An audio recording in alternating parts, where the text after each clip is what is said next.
ಸೂರ್ಯ, ಈ ನಿನ್ನ ಸಹಾಯ ಸಹಕಾರವನ್ನು ಎಂದಿಗೂ ಮರೆಯುವುದಿಲ್ಲ. ನನ್ನ ಜೀವನದ ಕೊನೆ ಹಸಿರುವವರೆಗೂ ನಿನಗೆ ಚಿರಋಣಿಯಾಗಿರುತ್ತೇನೆ. ಅದೆಂತ ಮಾತು ಮಾತನಾಡಿವೆ ಗೆಳೆಯ. ಸ್ನೇಹಿತನ ನಡುವೆ ಋಣದ ಮಾತು ಯಾಕೆ? ನೀನು ಏನೇ ಹೇಳೋದಾದ್ರೆ ಪಲ್ಲವಿಗೆ ಹೇಳು. ನೀನು ಬಿಡುಗಡೆಯಾಗಲು ಪಲ್ಲವಿಯ ದೈವ ಭಕ್ತಿ ಮತ್ತು ಹಣದ ಸಹಕಾರವೇ ಕಾರಣ. Thank you Pallavi. ಸೂರ್ಯ, ನನ್ನ ಮನೆತನವನ್ನು ಈ ಸ್ಥಿತಿಗೆ ತಂದ ಆ ಹರಾಮ್ಖಾನನ್ನು ಪತ್ತೆ ಹಚ್ಚಿ ಅವನನ್ನು ತುಂಡು ತುಂಡಾಗಿ ಕತ್ತರಿಸಿದಾಗಲೇ ನನ್ನ ಆತ್ಮಕ್ಕೆ ಶಾಂತಿ. ಆ ಘಾತುಕ ತನ್ನ ತಾಯಿಯ ಗರ್ಭದಲ್ಲಿ ಅಳಿದು ಕುಳಿತರು ಈ ಸೂರ್ಯ ಮತ್ತು ಹುಲಿಯ ಸುಮ್ಮನೆ ಬಿಡುವುದಿಲ್ಲ. ಸೂರ್ಯ ಸುಮ್ಮನಿದ್ದರೆ ಸಮೃದ್ಧಿ, ಒತ್ತಿಗೆದ್ದರೆ ರಣಕಹಳೆ. ಸೂರ್ಯ, ನನ್ನಣ್ಣ ಎಲ್ಲಿದ್ದಾನೆ ಎಂದು ಏನಾದರೂ ತಿಳಿಯಿತೆ? ನಾನು ಅವನನ್ನೇ ಹುಡುಕುತ್ತಿದ್ದೇನೆ ಗೆಳೆಯ. ನೀನು ಪಲ್ಲವಿಯನ್ನು ಮನೆಗೆ ಕರೆದುಕೊಂಡು ಹೋಗು. ಅಷ್ಟರಲ್ಲಿ ರಾಮಣ್ಣ ಎಲ್ಲಿದ್ದಾನೆ ಎಂದು ನಾನು ಹುಡುಕುತ್ತೇನೆ. ಆಯ್ತು ಗೆಳೆಯ. ಪಲ್ಲವಿ, ಎಷ್ಟು ಸಾರಿ ಹೇಳಬೇಕು ನನ್ನ ಗೆಳೆತನವನ್ನು ಮರೆತು ಬಿಡು ಎಂದು?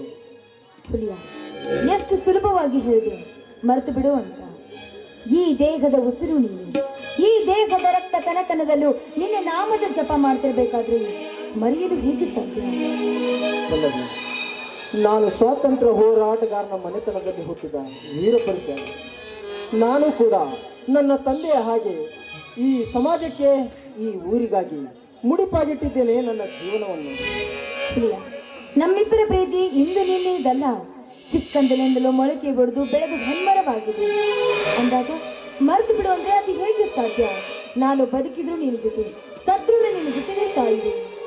ಆಯ್ತು ಪಲ್ಲವಿ, ನಿನ್ನ ಇಷ್ಟ ಇದ್ದಂತೆ ಆಗಲಿ. ಹೋಗೋಣ.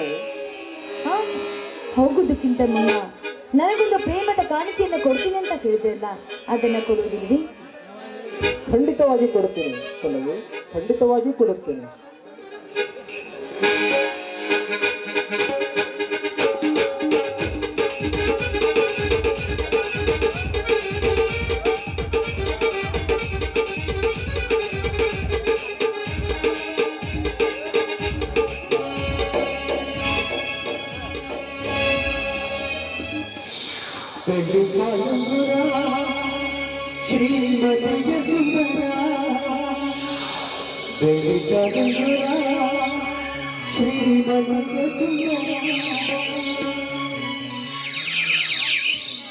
ವಜ್ರದ ಗೋಡೆಯುವುದರಲ್ಲಿ, ಸಾವಿರ ಸೈನ್ಯವುದರಲ್ಲಿ, ಬ್ರಹ್ಮಾಂಡವೇ ವೈರಿಯಾಗಿ ಪಡಲಿ, ಅದನ್ನೆಲ್ಲವನ್ನು ಮೆಟ್ಟು ನಿಂತು ಸಿಂಧೂರ ಹಚ್ಚುವೆ ಮನದಲ್ಲಿ ಮನಸಾಕ್ಷಿಯಾಗಿ. ಭಾವನೆಗಳೆಂಬ ತಾರ ಹೊಸೆದು, ಅಗ್ನಿಯಿಂದ ತಾಳಿ ಹೊಸೆದು, ಪ್ರೀತಿ ವಿಶ್ವಾಸವೆಂಬ ಮಾಂಗಲ್ಯ ಚಂದ್ರವೇ ಕಾಣಿಕೆ. ಮೇಲಿರುವ ಆಕಾಶವೇ ನಮಗೆ ತಪ್ಪರ, ಈ ಹಕ್ಕಿಗಳ ಕಿಲಿಕಿಲಿ ನಾದಮಯವೇ ನಮಗೆ ಗೊತ್ತಿಲ್ಲ. ಇಲ್ಲಿ ಕುಳಿತು ಕಥೆ ನೋಡುವ ಈ ಕಲಾ ಪ್ರೇಕ್ಷಕರೇ ನಮಗೆ ಗುರು ಹಿರಿಯರು. ನನ್ನ ನಿನ್ನ ಪ್ರೀತಿಯ ಕಾಣಿಕೆಯೇ ಈ ಹಳ್ಳಿ ಹುಲಿ ಕೊಟ್ಟ ಬೆಳ್ಳಿ ಕಾಲುಂಗುರ, ಈ ಹಳ್ಳಿ ಹುಲಿ ಕೊಟ್ಟ ಬೆಳ್ಳಿ ಕಾಲುಂಗುರ. ಹುಲಿಯ, ಚಿಲಿಪಿಲಿ ಗುಟ್ಟುವ ಈ ನಾದಮ ಹಿಂಚಿರದ ಭಾಗ್ಯವನ್ನ ನಾನು ಯಾವಾಗ ನೋಡ್ತೀನಿ ಅಂದ್ಕೊಂಡಿದ್ದೀನಿ. ಹುಲಿಯ, ಆಶೀರ್ವಾದನ. ಹುಲಿಯ, ಧನ್ಯನಾದಿ ಹುಲಿಯ, ಧನ್ಯನಾದಿ. ಹಾ, ಬಣ್ಣ ಬಣ್ಣದ ಚಿಟ್ಟಿಗಳ ಝೇಂಕಾರವನ್ನ ಕಂಡ್ರೆ ನಿಮ್ಗೆ ಏನನ್ಸುತ್ತೆ? ಮಧುವಣಗಿತ್ತಿಯಂತೆ ಅಲಂಕೃತಗೊಂಡ ಪ್ರಕೃತಿಯ ಸೊಬಗಿಗೆ ಭಾಸ್ಕರನೇ ನಿದ್ರೆಯಿಂದ ಎದ್ದು ಬಂದಂತಹ ಸುಂದರ ದೃಶ್ಯವಿದೆ. ಇಂಥ ಸುಂದರ ಮನೋಹರ ರಮಣೀಯ ಸಮಯದಲ್ಲಿ ನಿನ್ನ ಆಸೆ ಏನೆಂದು ನನಗೆ ಅರ್ಥವಾಯಿತು. ಅರ್ಥವಾದ ಮೇಲೆ ಮತ್ತೆ ತಡ. ಹಾಗಾದ್ರೆ ನನ್ನ ಹಾಡಿಗೆ ನೀವು ಪುಷ್ಪವಾಗಿ ಬನ್ನಿ. ಆಯ್ತು ಪಲ್ಲವಿ, ನಿನ್ನ ಇಷ್ಟ ಇದ್ದಂತೆ ಆಗಲ್ಲ.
ಸ್ವಾಮಿಗಳು ಸತ್ತರೆ ಲಿಂಗೈಕ್ಯರಾಗುತ್ತಾರೆ, ಸಮಾಜ ಸೇವಕರು ಸತ್ತರೆ ನಿಧನರಾಗುತ್ತಾರೆ, ರಾಜಕಾರಣಿಗಳು ಸತ್ತರೆ ದಿವಂಗತರಾಗುತ್ತಾರೆ, ಸಿನಿಮಾ ತಾರೆಯರ ಸತ್ತರೆ ಅಸ್ತಂಗತರಾಗುತ್ತಾರೆ.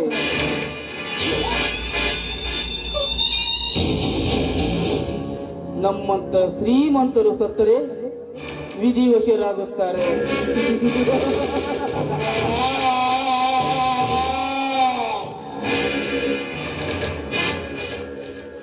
ಆದರೆ ರೈತರ ಬಂಧು, ರೈತರ ಕಣ್ಮಣಿ, ರೈತ ಸಂಘದ ಮುಖಂಡನೆಂದು ಮೆರೆಯುತ್ತಿರುವ ಆ ರಾಮ್ಯ ಸತ್ತರೆ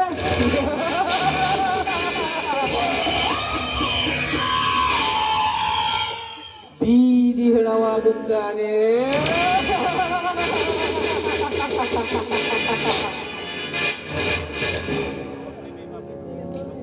ನಾನು ಮಾಡಿದ ಕೊಲೆಯನ್ನು ಆ ಹುಲಿಯನ ಮೇಲೆ ಹೊರಿಸಿದೆ.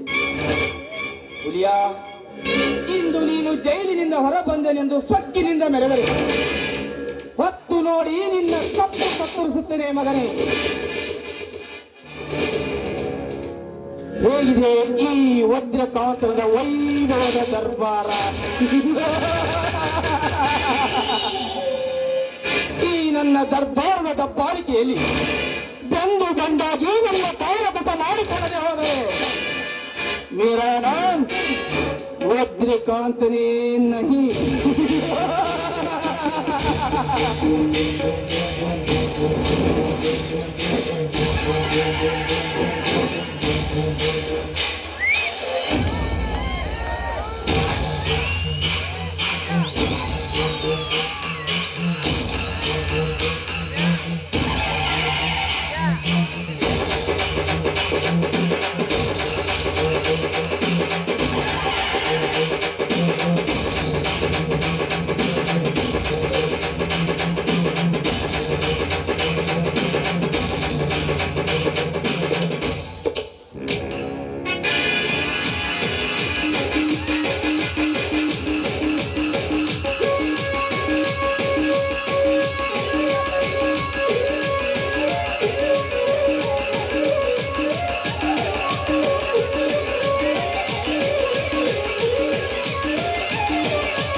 तलवार पार कर मुझसे नहीं डरता.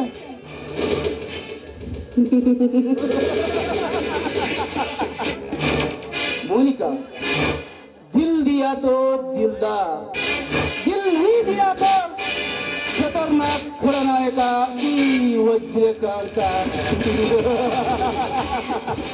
मोनिका, ನೀನೊಬ್ಬಳು ನನ್ನೊಂದಿಗೆ ಕೈ ಜೋಡಿಸಿರುವೆ ಅಂದ ಬೇರೆ ಈ ರಾಜ್ಯಕ್ಕೆ ನಾನೇ ರಾಜ, ನೀನೇ ರಾಣಿ. ವಜ್ರಕಾಂತ್, ನಿನ್ನ ಧೈರ್ಯ ಸಾಹಸಕ್ಕೆ ಮೆಚ್ಚಿಕೊಂಡೆ. ನಾನು ಕೆಲವು ನಿನ್ನೊಂದಿಗೆ ಬಿಸ್ನೆಸ್ ಪಾರ್ಟ್ನರ್ ಆಗ್ಬೇಕೆಂದು ಬಯಸಿದೆ.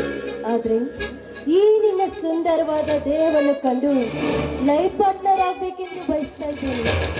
ಅಫ್ಕೋರ್ಸ್, ಒಂದು ಗಂಡಿನ ಹಿಂದೆ ಹೆಣ್ಣಿನ ಸಾಧನೆ ಇದ್ದಂತೆ. ಆ ಸಪೋರ್ಟ್ ನಿನ್ನಿಂದಾದರೆ ಅಲೆಕ್ಸಾಂಡರ್ ಹಾಗೆ ನಾಯನ್ನು ನಾನೊಬ್ಬರ ನರಕವನ್ನು ಅವರ ಹಣದ ರಾಶಿ ಮೇಲೆ ನನ್ನ ಸಾಮಂತಿಕೆಯನ್ನು ಮಾಡಿ ಕಟ್ಟುತ್ತೇನೆ. ಇದಕ್ಕೆ ನಿನ್ನ ತಂಗಿ ಹೆದರಾದ್ರೆ? ಡೋಂಟ್ ವರಿ ಚಿನ್ನ, ಡೋಂಟ್ ವರಿ. ಅವಳು ಆಟಕ್ಕುಂಟು ಲೆಕ್ಕಕ್ಕಿಲ್ಲ. ಇತ್ತೀಚೆಗೆ ನನ್ನ ಮಾತು ಮೀರಿ ನಡೆಯುತ್ತಿದ್ದಾಳೆ. ಅಂದ ಮೇಲೆ ಅವಳನ್ನು ಕೈ ಬಿಟ್ಟು ಬಿಟ್ಟಿದ್ದೇನೆ. ಸರಿಯಾಗಾದ್ರೆ ಇದಕ್ಕೆ ಕುಡಿದು ಮೈಮನ ಭಾರವಾಗಿದೆ. ನಿಮ್ಮ ಬಾವುಗಳಿಂದ ಬಿಗಿದಪ್ಪಿ ಹಾಡಿ ಕುಣಿಯಬಾರ್ದೇ ನನ್ನ ರಾಜ. ಓಕೆ ರಾಣಿ, ನಿಶ್ಚಯಂತೆ ಆಗಲಿ.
ನಾನು ರೂಮಿಗೆ ಹೋಗಿ ಫ್ರೆಶ್ ಅಪ್ ಆಗಿ ಬರುತ್ತೇನೆ.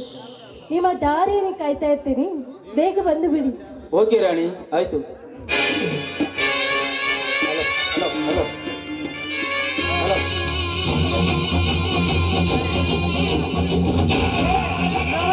ಹೊಡಿಬೇಡ ಅಯ್ಯಪ್ಪ, ಹೊಡಿಬೇಡ, ಹೊಡಿಬೇಡ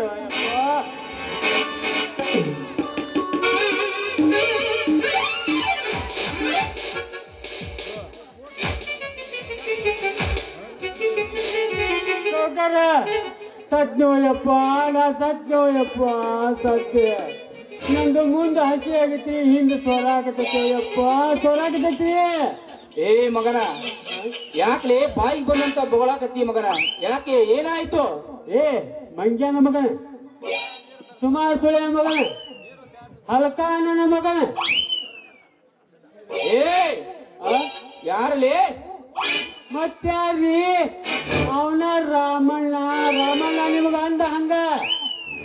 ಏನು, ನಿನ್ನ ಮೇಲೆ ಕೈ ಮಾಡುವ ಮಟ್ಟಕ್ಕೆ ಬಂದ ಆ ನನ್ನ ಮಗ? ಎಲ್ಲ ಹರಾಮ್ಕೋರ್ ನನ್ನ ಮಗ ರಾಮ. ಮತ್ತೆ ಅಲ್ಲಿರಿ ನನ್ನ ನಾಯಿ ಬೆನ್ನಟ್ಟಿಕೊಂಡು ಬಂದಂಗ ಇಲ್ಲೇ ಬರಾಕತ್ತನ್ರಿ. ಅಪ್ಪ ನೋಡ್ರಿ, ಇಲ್ಲೇ ಬಂದ ಬಿಟ್ಟದ. ಏನ್ ಬರ್ತಾರೆ?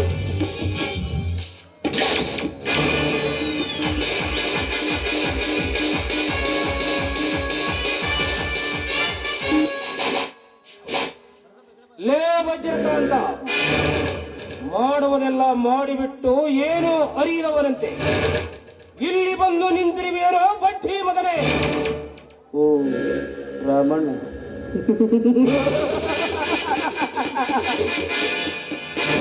ಇದೇನಿದು? ಶ್ರೀರಾಮಚಂದ್ರ ನಿಂತಿರುವ ರಾಮಣ್ಣನವರು ಈಗ ಜಮದಗ್ನಿ ಅವತಾರ ತಾಳಿ ಈ ವಜ್ರಕಾಂತನ ಒಳಗೆ ಧಾವಿಸಿದ್ದು. ಹೌದು ಹೌದು, ಈಗ ಜಮದಗ್ನಿಯಾಗಿ ಬಂದಿದ್ದೇನೆ. ಇನ್ನು ಮುಂದೆ ಗಂಡರ ಗಂಡ ನಿಮ್ಮಂತವರ ಹುಟ್ಟಡಗಿಸಲು ನನ್ನ ತಮ್ಮ ಹುಲಿಯ ಕೈಯಲ್ಲಿ ಪಾಶುಪತಾಸ್ತ್ರ ಹಿಡಿದುಕೊಂಡು ಏನಾಮ ಆ ಕೆಟ್ಟ ನಾಯಿ ಹೆಸರು ಎತ್ತಬೇಡ ಈ ನಮ್ಮ ಅರಮನೆಯಲ್ಲಿ. ಯಾಕೆ ಹುಚ್ಚರ ತಾನೇ ವರ್ತಿಸುತ್ತಿರುವೆ? ನಿನ್ನ ಆಸ್ತಿ ಕೈ ಬಿಟ್ಟು ಹೋಯಿತೆಂಬ ಭ್ರಮೆಯು ಇಲ್ಲ, ನಿನ್ನ ತಮ್ಮ ನಿನ್ನ ತಂಗಿಯನ್ನು ಮರ್ಡರ್ ಮಾಡಿದನೆಂಬ ಕುರುಬು ಇದಾವುದು ಅಲ್ಲ. ಮತ್ತೆ ನಿನ್ನೆ ನಡೆದ ರೈತರ ಸಮಾವೇಶದಲ್ಲಿ ನಿಮ್ಮವರ ಕಡೆಯಿಂದ ಬಾಂಬ್ ಹಾಕಿಸಿ ಆ ರೈತ ಸಮಾವೇಶವನ್ನೇ ಸ್ಮಶಾನ ಮಾಡಿದೆ. ನೀನು ನನ್ನ ತಂಗಿಯ ತಲೆಗೆಡಿಸಿ ನಮ್ಮ ಆಸ್ತಿಯನ್ನೇ ಹತ್ಯೆ ಹಾಕಿದೆ. ಆದರೂ ಸುಮ್ಮನಾದೆ. ನನ್ನ ತಂಗಿಯನ್ನು ಕೊಲೆ ಮಾಡಿದೆ, ಆದರೂ ಸುಮ್ಮನಾದೆ. ಏಕೆ? ಏನಾಗಿದೆ ನಿನಗೆ? ನೀನು ಹೀಗೆ ಮುಂದುವರೆದರೆ ನಾನು ನಿನ್ನನ್ನು ಇಷ್ಟಕ್ಕೆ ಬಿಡುವುದಿಲ್ಲ ಮಗನೇ.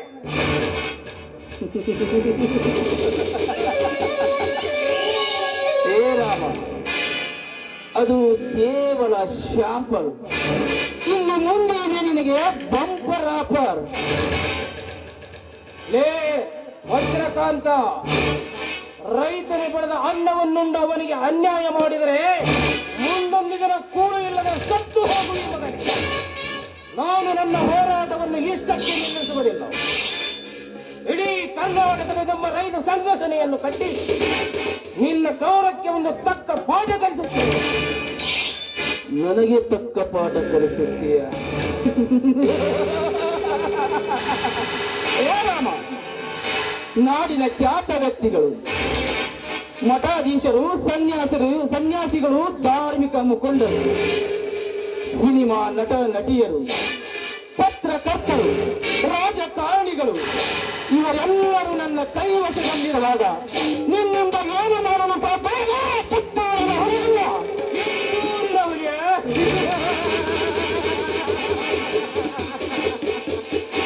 ಏಯ್! 6.5 ಕೋಟಿ ಕನ್ನಡಿಗರ ಕಂದ ನನ್ನ ತಮ್ಮ ಹುಲಿಯ. ಅವನೊಬ್ಬನೇ ಸಾಕು ನಿನ್ನ ಈ ಅರಗ ಹಂಚಿದ ಅಂತಸ್ತಿಗೆಯನ್ನು ಸುಟ್ಟು ಹಾಕಲು. ಹುಲಿಯ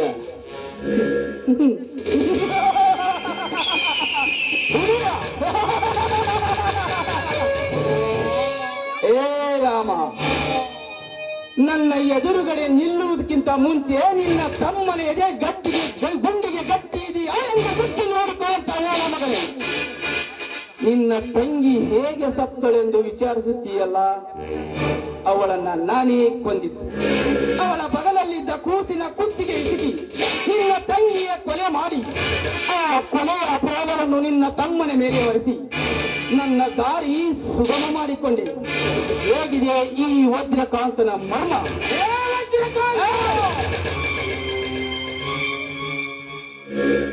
ನನ್ನ ತಂಗಿಯ ಸಲುವಾಗಿ ನಮ್ಮ ಆಸ್ತಿಯನ್ನು ಬಿಟ್ಟುಕೊಟ್ಟೆವು. ಆದರೆ ನೀನೇನೋ ಮಾಡಿದೆ. ನಿನ್ನ ಕುಹಕ ಬುದ್ಧಿಯಿಂದ ಅವಳನ್ನು ಕೊಲೆ ಮಾಡಿದೆ. ಅದಕ್ಕಾಗಿ ನಿನ್ನನ್ನು ಕೊಂದು ನನ್ನ ತಂಗಿಯ ಆತ್ಮಕ್ಕೆ ಶಾಂತಿ ಅನುಭವಿಸಿದೆ.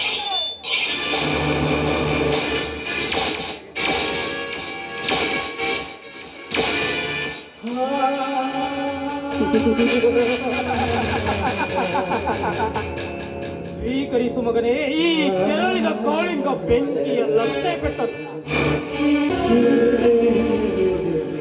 ಏನಲೇ ರೈತ ಸಂಘದ ಅಧ್ಯಕ್ಷ ರಾಮಣ್ಣ, ನನ್ನ ಕಂಡದರೆ ಈ ಊರಿನ ಶ್ರೀಮಂತ, ಈ ಊರಿನ ದಡಿ ವಜ್ರೇಗೌಡರಿಗೆ ಕೊಲೆ ಬೆದರಿಕೆ ಹಾಕುವಷ್ಟು ಧೈರ್ಯವಂತನೇ ಬಂಡಪಟ್ಟಿ ಮಗನೇ. ನಾನು ಹೊಡೆಯುವ ಒಂದೊಂದು ಏಟಿಗೂ ನಿನಗೆ ಒಂದು ಕಡೆ ಅಲ್ಲ ಮಗನೇ, 9 ಕಡೆಯೂ ಗಾಳಿ ಹೊರಗೆ ಬರಬೇಕು. ಹಾಗೆ ಹೊಡೆಯುತ್ತೇನೆ. ಸ್ವೀಕರಿಸು ಮಗನೇ. ಅಯ್ಯೋ ಅಪ್ಪ!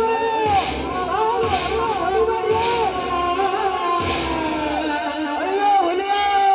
ಬೆಂಕಿ ಕೊಡುವ ಬಡಿಗೆಯನ್ನ. ನನ್ನ ಮೇಲೆ ಕೈ ಮಾಡುವ ಇವನ ಕೈ ಕಾಲು ಇರಬಾರದು. ಹಾಗೆ ಹೊಡೆಯುತ್ತೇನೆ ಮಗನೇ. ಅಯ್ಯಪ್ಪ! ಅಯ್ಯೋ! ಹುಲಿಯೇ! ಚೀರು ಮಗನೇ, ಚೀರು, ಇನ್ನೂ ಚೀರು. ಬೆಂಕಿ, ಕಾಲು ಕಳೆದುಕೊಂಡ ಈ ದರಿದ್ರ ನಾಯಿಯನ್ನು ಬಾಂಬೆಯಲ್ಲಿ ಭಿಕ್ಷೆ ಬೇಡಲು ಹಚ್ಚಿ, ಅಲ್ಲಿಯಾದರೂ ಅಮ್ಮ ತಾಯಿ ಎಂದು ಭಿಕ್ಷೆ ಬೇಡಲಿ. S ವಜ್ರಕಾಂತ್, S.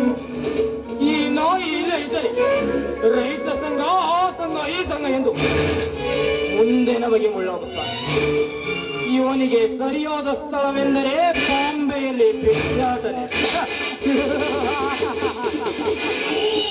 ಚಲಿ, ಏ ಚಲಿ, ಅಲ್ಲೇನ್ ಮಾಡ ಅಂತಿದೆ?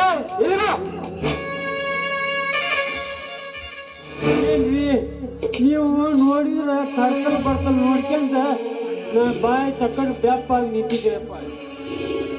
ತಗೋರೆ ಏನ್ ಮಾಡ ನೀವು ನೀಗ? ಬಾ, ಈ ದರಿದ್ರ ದೇಹವನ್ನು ಹೊರಗೆ ಬಿಸಾಕೋಣ.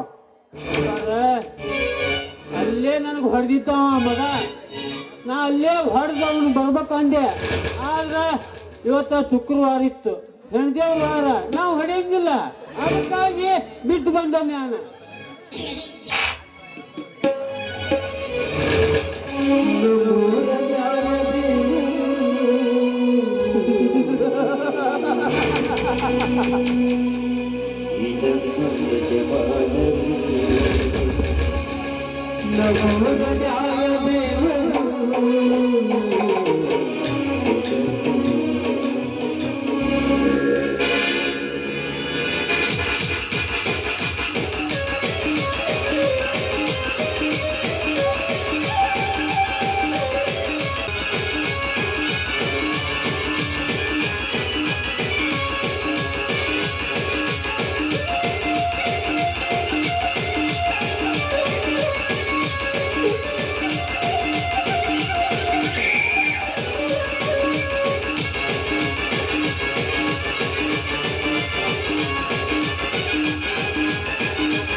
ಹಣವಿಲ್ಲದ ಪುರುಷನನ್ನು ವೇಶ್ಯೆ ತೊರೆಯುತ್ತಾಳೆ.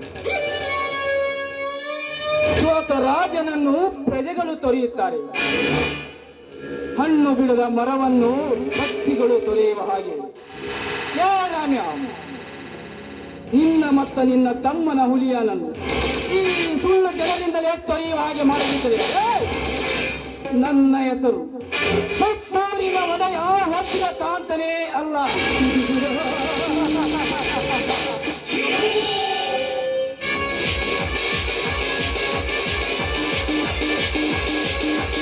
ಇಲ್ಲ ಪಲ್ಲವಿ,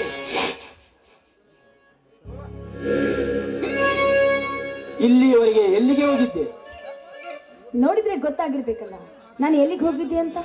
ಪಲ್ಲವಿ, ನನ್ನ ಹೆಸರು ಕೇಳಿದರೆ ಈ ಊರ ಜನರು ಗಡಗಡ ಅಂತ ನಡುಗುತ್ತಾರೆ. ಅಂತದ್ರಲ್ಲಿ ನಿನ್ನಿಂದ ನನ್ನ ಮಾನ ಮರ್ಯಾದೆ ಎಲ್ಲ ಹಾಳಾಗುತ್ತಿದೆ. ಅಣ್ಣ, ನೀನು ತಪ್ಪು ತಿಳಿದುಕೊಂಡಿದ್ದೀಯ. ಜನರು ಹೆದರುವುದು ಕ್ರೂರ ಮೃಗಕ್ಕೆ ವಿನಃ ಮನುಷ್ಯರಿಗಲ್ಲ. ಅಂದಮೇಲೆ ನೀನು ಕ್ರೂರ ಮೃಗಕ್ಕಿಂತ ಕೆಟ್ಟದಾಗಿದೆ ಅಂತ ಜನರಿಗೆ ಗೊತ್ತನ್ನ.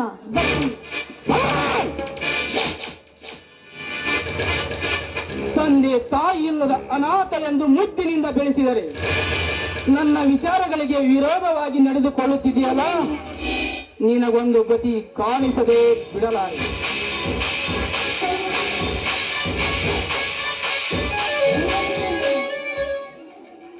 ಮೋನಿಕಾ, ಬಂದೆ.